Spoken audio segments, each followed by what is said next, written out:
Rafik Hariri, may he rest in peace, stood in this university around more than 15 years ago.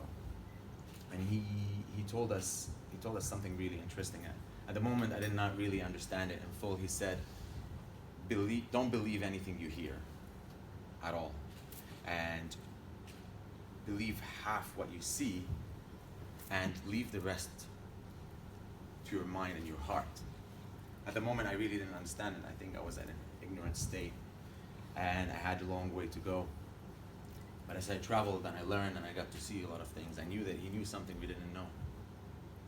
He knew that we were all having this struggle between the inner voice that we have and the noise that's already out there.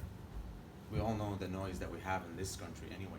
I live currently in Canada, but trust me, there's outside drowning noises everywhere. And I think he was trying to tell us to listen to ourselves as much as possible. For me, that inner struggle, the inner and outer struggle between the voices of people trying to tell me what to do versus my inner journey was the toughest. And it reached its highest a couple of years ago when I was in Canada. Before I wrote this book, before I actually became a university professor in Concordia University and in different universities in Montreal, I was working a 9 to 5, which is a great thing. I was working 9 to 5 in a marketing agencies, and my clients were exceptional.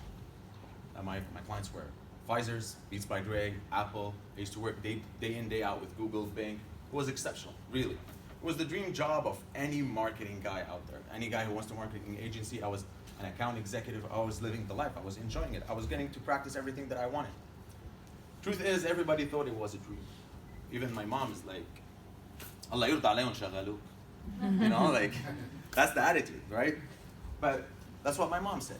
And as much as I love her, that's not the right attitude towards life.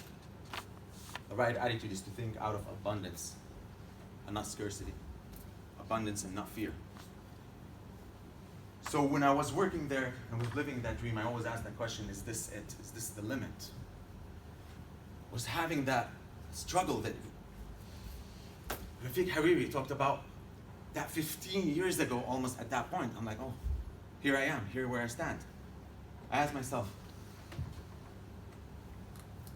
it's good to see you. I asked myself, is this the end? Is this it? Is this what I'm going to be living? Is this the dream that I have?